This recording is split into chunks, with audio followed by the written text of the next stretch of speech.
Bright suns, and welcome back to an all-new episode of Let's Talk About Star Wars with Maggie Levitt. Today's episode, I'm going to be answering some questions from Twitter. I got a bunch of great questions from all of my lovely friends.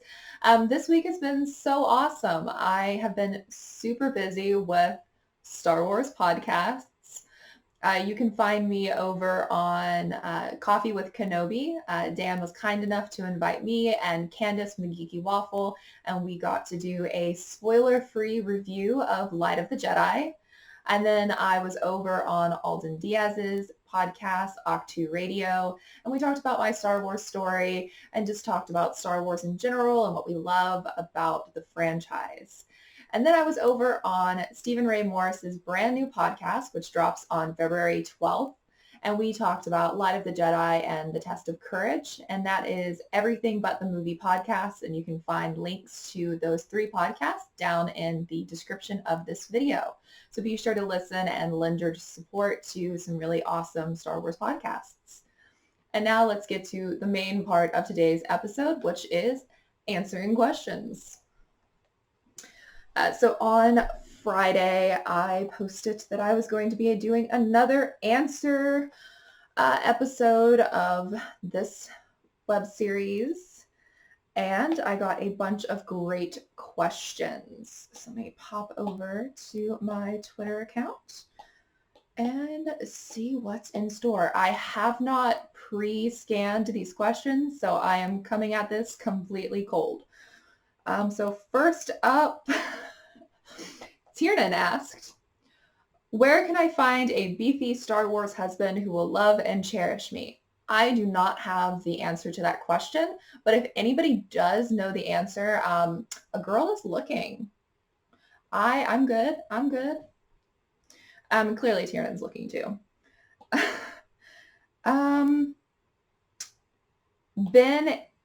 Amy asked, if you could have a WandaVision-esque series about any Star Wars character, who would it be and why is it Asajj Ventress? Yes, it is 100% Asajj Ventress. Though I will say, I've seen a bunch of people making really cute fan art of like Padme and Anakin in like a WandaVision-esque style series. And then obviously there's been some really great Rey and Ben kind of riffs on that the fandom has created. And I think it's like a really great concept of introducing the ability of like tackling with grief. And as we know, Star Wars has a lot of trauma. So I think it could be like a really interesting concept. I don't think it's ever going to happen, but it should be Asajj Ventress. Nathan asked, what is your biggest hope to come out of the Lucasfilm 50th anniversary initiative? Comlinks. I am a prequel child. I'm a 90s baby. I have my I have my Qui-Gon Jinn and Padme action figures that I got at KB Toys back a million years ago. I have since lost their comlinks, and I almost bought that new Qui-Gon Jinn action figure, but I hesitated because I really just want the comlinks. I never completed the set and I never got the little scanner, so I never got to fully like experience the comlinks, and I would be forever indebted to whichever toy company decided to do comlinks again because I want them. But I'm really excited to see a lot of like the prequel era love again. There's so many new toys coming out that are from the prequels. You know, we've got the new Jar Jar Binks with the Black series, the re-release of the Qui-Gon Jinn and the Mace Windu action figures, and it's just fun to see these like nostalgic characters from the 90s. And I'm sure there's going to be some really great merchandise for the original trilogy. Also kind of hoping that they're going to come out with some new merch for some of the new stuff. Obviously the sequels, The Mandalorian, The Book of Boba Fett, Bad Batch. I just really would like to see like a much heavier merchandising like initiative. I would also like some of the like special features and extended moments from the prequels and from the original trilogy to come out, some of the stuff that was cut and changed, and like maybe another documentary about like the making of Star Wars. I think that would be really neat. And obviously Lucasfilm is more than just Star Wars, so with the Willow coming out, the Willow movie, or getting made. There's just a lot of great stuff that like Lucasfilm has been involved in, and it's great to kind of like reflect back on all of that. Brandon, or Apprentice Ewok, asked, if you could choose a concept for an upcoming High Republic novel, what would you like to see explored? This is probably not a surprise. I have been talking about this on every podcast and even last week's episode of Let's Talk About Star Wars.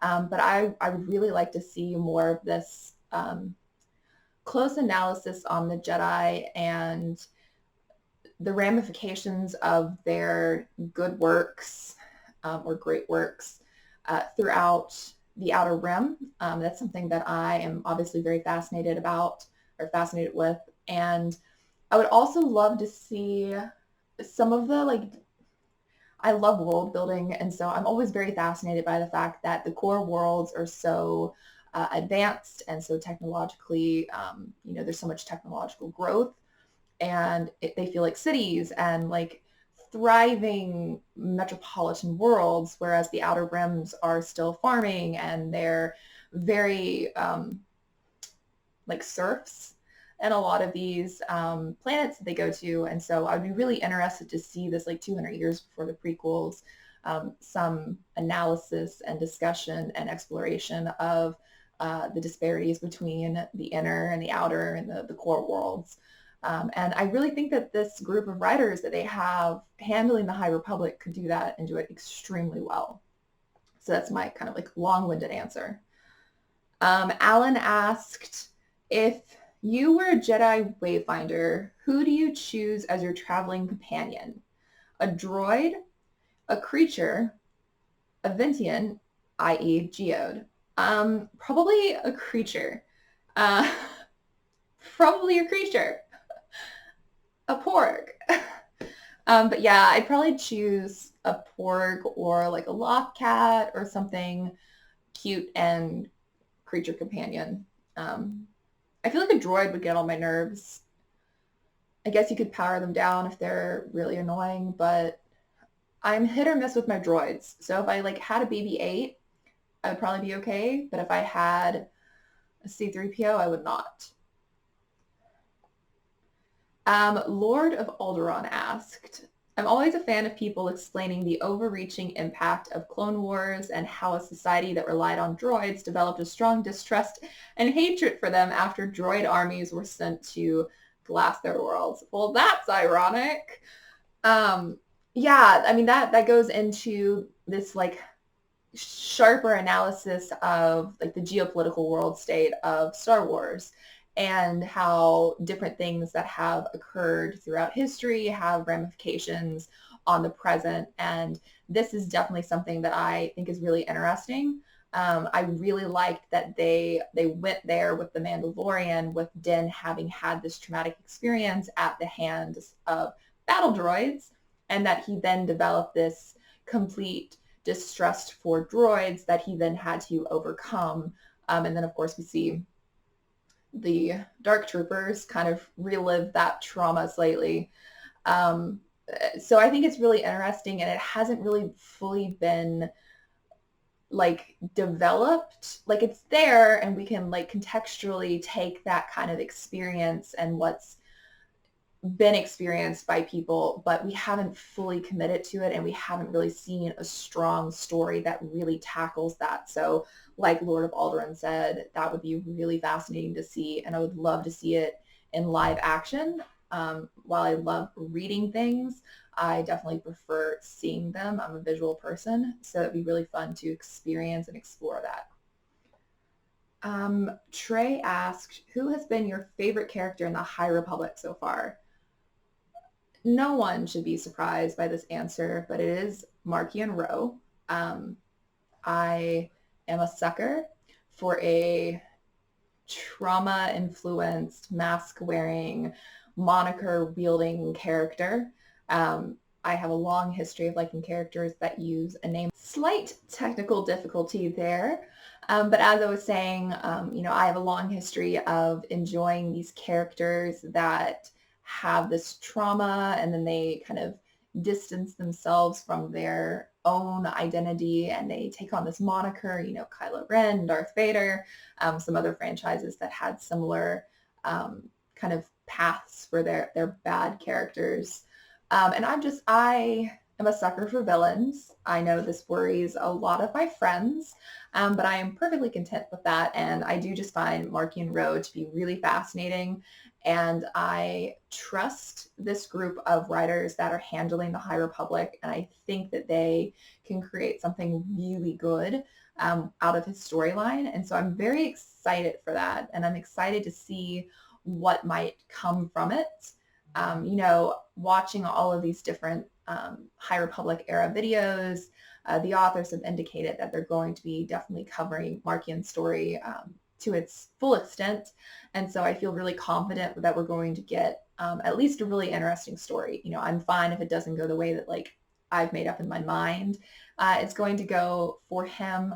I'm very confident in what they're going to deliver. And I just find the Nihil as a whole to be really fascinating, and the way that they operate and just their whole kind of morally bankrupt ethics, but that they're still actively kind of working against the system.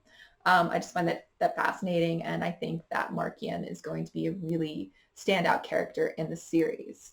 But that's just me. I love villains. Samir asked, if there can only be one of which would you choose? Movies, TV shows, books and comics, or video games? Ooh, that's a hard one. Wow. I think I'm going to go with TV shows. I tend to enjoy TV shows over movies just in general, because TV shows allow you to develop a character slightly better than movies. You typically only have 90 minutes, an hour and a half, 2 hours to develop everybody in a movie, whereas with TV, you have multiple seasons, you have episodes that can be dedicated to just one character. And so I tend to find myself leaning into TV shows more than movies. But also with choosing TV shows, you get Clone Wars, Rebels, Resistance, you get The Mandalorian, The Book of Boba Fett, you have The Acolyte, The Bad Batch, all of these new shows coming out, especially with Disney's own kind of shift to direct-to-consumer on Disney+. I think TV shows are going to be more prevalent than movies. I also am a visual person, so I definitely prefer watching something over reading it. I like books, but I am definitely a visual person. So I think I'm going to go with TV. I think that's the answer. But that's all the questions I have for today. Thank you so much to everyone who sent me questions. I absolutely love doing these. It's such a fun experience. I've had such a blast doing this YouTube channel and having all of you here with me. If you haven't already subscribed, be sure to ring that bell. Such a cringe thing to say, but here we are. It's YouTube. Leave a comment down below. I love hearing from you. I try to answer everybody. If you don't want to do it here, you can always hit me up over on Twitter, and we can talk about my opinions on Markian Row. But as always, thank you so much for listening and for watching, and may the force be with you.